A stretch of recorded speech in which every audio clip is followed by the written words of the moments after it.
ये सफाई करा दीजिए उचित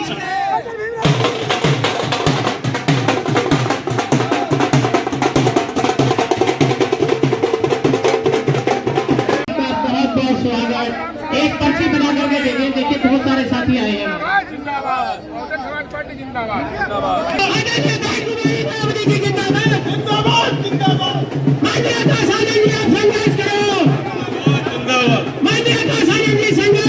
हम तुम्हारे साथ हैं, हम तुम्हारे साथ हैं।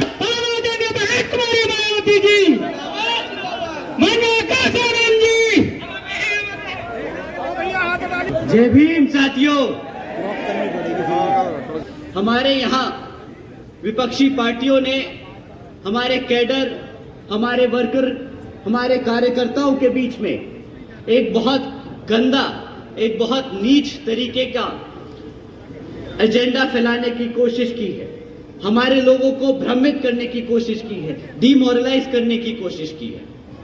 वो बोलते हैं कि भाई हाथी पिछले कुछ सालों से आगे बढ़ नहीं पा रहा है क्योंकि वो किताबों के बोझ में दबा है। परंतु साथियों, ये सरासर झूठ है। और ये अभी रिसेंटली इलेक्टोरल बॉन्ड्स के बारे में जो खबर आई है उससे साबित होता है। आप लोग सब इलेक्टोरल बॉन्ड्स के बारे में जानते हैं साथियों, जानते हैं कि नहीं जानते? तो आप लोग ये भी जानते होंगे कि पिछले 6 सालों में इन इलेक्टोरल बॉन्ड्स के द्वारा 25 राजनीतिक दलों को 16,500 करोड़ रुपए मिले हैं। जानते हैं ना साथियों?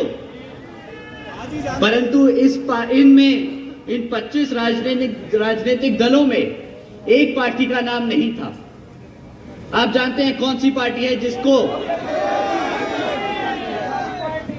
जब आप ये सब बखूबी जानते हैं कि बीएसपी ने आज तक एक भी रुपया किसी पूंजीवादी या कंपनी से पैसा नहीं लिया है, तो कैसे बोल सकते हैं कि हाथी पे किताबों का बोझ है?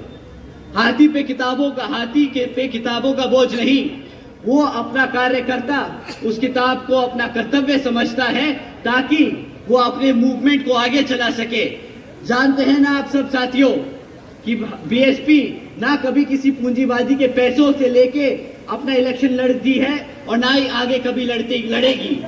तो साथियों, जैसा कि आप सब जानते हैं कि ये जो लोग बोलते हैं कि बीएसपी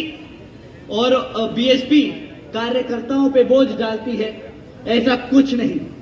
बीएसपी अपने लोगों के तन, मन और धन से, श्रद्धा से चलती है।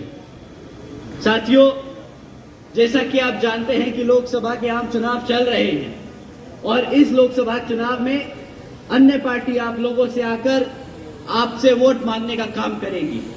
परंतु इस बारी आप वोट डालने से पहले उनसे पिछले 10 साल का रिकॉर्ड जरूर मांगिएगा कि पिछले 10 सालों में जब वो सत्ता में रहे हैं तो उन्होंने आप लोगों के लिए क्या काम करके दिए। साथियों, आप जानते हैं कि बहन जी के सख्त आदेश हैं कि बीएसपी कभी मैनिफेस्टो जारी नहीं करती, बीएसपी कभी आने वाले 5 सालों के बारे में वादे नहीं करती। बीएसपी हमेशा अपने पिछले कामों को लेकर चुनावी मैदान में उतरती है और अपने सपोर्टर्स को बताती है कि किस तरह उसने अपने 5 साल के कार्यकाल में क्या क्या काम करे।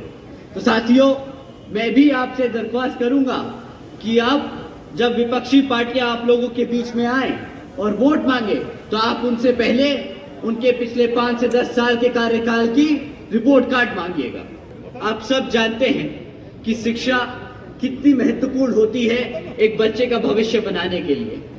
अगर भाजपा सरकार पिछले 10 सालों में हमारे बच्चों को शिक्षा ना दे पाई तो उसने हमारे खाली बच्चों की शिक्षा के साथ नहीं, आपके भविष्य के साथ खिलवाड़ किया है। आज 3 में से 1 ग्रेजुएट युवा साथी बेरोजगार घूम रहा है। सरकारी नौकरियों के नाम पर सिर्फ पेपर लीक करने की खबरें आती हैं, जहां पर अगर कोई नौकरी निकल भी जाए, तो साथियों 1-1 हजार नौकरियां निकलती हैं, वहां पे 90-90 हजार लोग अप्लाई करते हैं। एक क्लास 5 की नौकरी के लिए यहाँ पर पीएचडी स्कॉलर्स, इंजीनियर्स और ग्रेजुएट्स अप्लाई कर रहे हैं। साथियों, ना यहाँ पे शिक्षा का प्रबंध हुआ, ना यहाँ नौकरियां दे पाए। अब आप ये देखिए कि किस तरह वो दीमक की तरह हमारे सिस्टम को तोड़ने की कोशिश कर रहे हैं। जब आपके बच्चे पढ़ेंगे नहीं तो वो कैसे अपने पैरों पर खड़े हो पाएंगे? जब उनके पास नौकरी नहीं होगी तो कैसे वो घर में आप लोगों के पास वापस मुड़कर आप लोगों की मदद कर पाएंगे? ना नौकरी होगी, ना रिजर्वेशन होगा। साथियों, भाजपा का हमेशा से वादा रहा था कि भाई हम हर साल 2 करोड़ नौकरियां देंगे। अब 2024 में ना नौकरी की बात होती है, ना तरक्की की बात होती है, ना रोजगार की बात होती है, ना सुरक्षा की बात होती है, तो सिर्फ मंदिर, मस्जिद और धर्म की। ना धर्म ने कभी किसी का पेट भरा है, ना कभी भर पाएगा।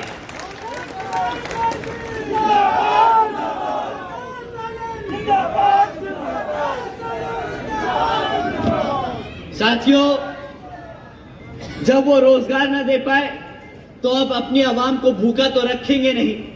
तो प्रधानमंत्री जी के साथ साथ भाजपा के सभी बड़े छोटे नेता ये लाइन बहुत बखूबी रट के आप सबके बीच में बोलते हैं कि आज बीजेपी की सरकार ने 80 करोड़ से ज्यादा देशवासियों को मुफ्त में राशन देने की स्कीम चलाई है। परंतु कोई इनसे पूछे कि भाई 80 करोड़ लोगों को अगर आपकी खाने की स्कीम में, आपके खाने राशन की स्कीम पे डिपेंड होना पड़ रहा है, तो मतलब आज आधे से ज्यादा देश गरीबी रेखा के नीचे खड़ा है। तो किस बात की वो डेवलप्ड इकोनॉमी की बात करते हैं? किस मुंह से बोलते हैं कि ये इंडिया आगे बढ़ रहा है? किस मुंह से बोलते हैं कि इंडिया को $5 ट्रिलियन की इकोनॉमी बनाएंगे? साथियों, सब भिखारी बना दिया, कटोरा हाथ में दे दिया। कोई बात नहीं साथियों, इस बारी आने वाले लोकसभा चुनाव में इनको वही कटोरा थमा के वापस भेज दीजिएगा।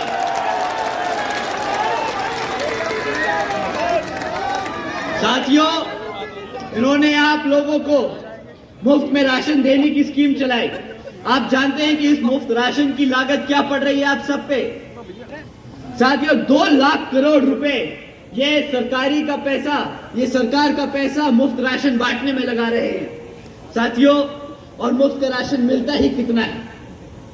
500 रुपया, 1000 रुपया महीना। आप लोगों को साल में 6000 रुपए का राशन देते हैं, ज्यादा 12,000 रुपए का राशन दे लेंगे। परंतु आपसे छीनते क्या है भाई? क्लास 4 और 5 की अगर नौकरी भी लग जाए तो 15 से 20,000 रुपए महीना की नौकरी लगती है। साल का आपको 2.5 लाख रुपया कमाने को मिलता है। ये 12,000 रुपए देके आपसे 2.5 लाख रुपए का चूना लगाते हैं। अगर यही है गुजरात का मॉडल, तो इस भारत को गुजरात का मॉडल नहीं चाहिए।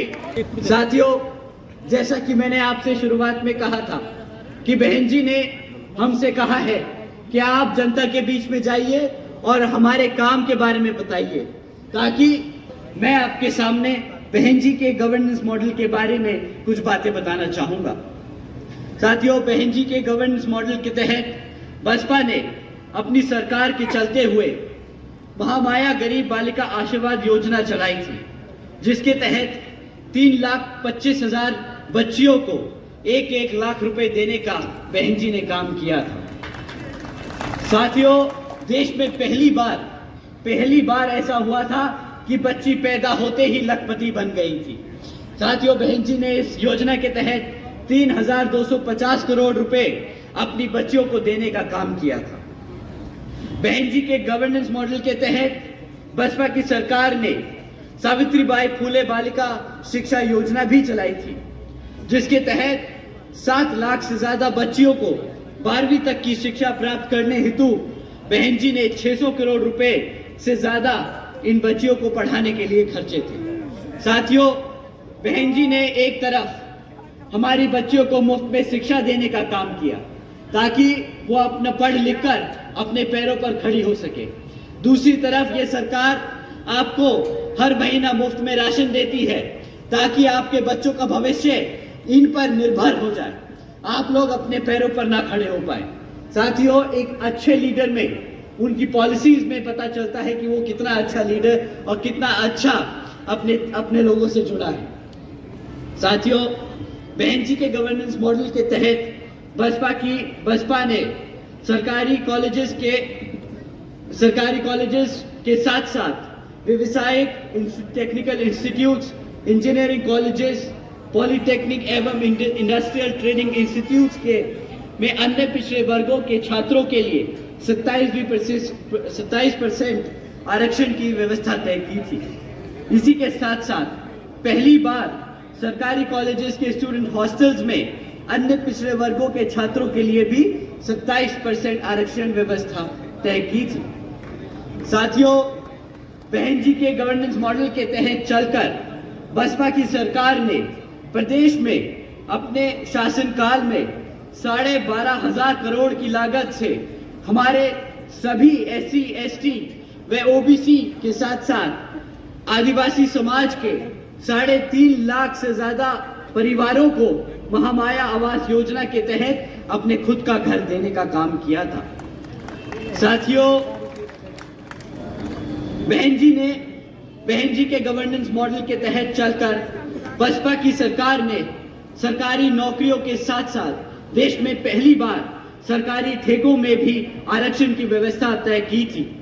इसके साथ साथ सरकारी नौकरियों के भीतर सरकारी नौकरियों पर भी लगी रोक को हटाकर बहुजन समाज के साथ साथ सर्व समाज में से सभी जरूरतमंद लोगों को सरकारी नौकरियों तो देने का काम किया था।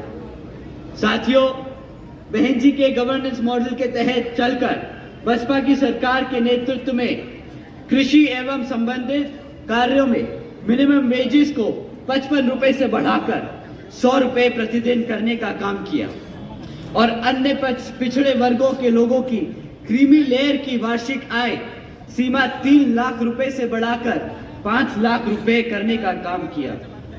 साथियों, बहन जी ने अपने शासनकाल में 90,000 से ज्यादा शिक्षकों को सरकारी नौकरी देने का काम किया, 1 लाख से अधिक सफाई कर्मचारियों को नौकरी देने का काम किया, 2 लाख से अधिक नौजवानों को पुलिस फोर्स में भर्ती करने का काम किया और 6 लाख से अधिक अपर कास्ट समाज के कमजोर लोगों को विभिन्न सरकारी पदों पर नौकरी देने का काम किया।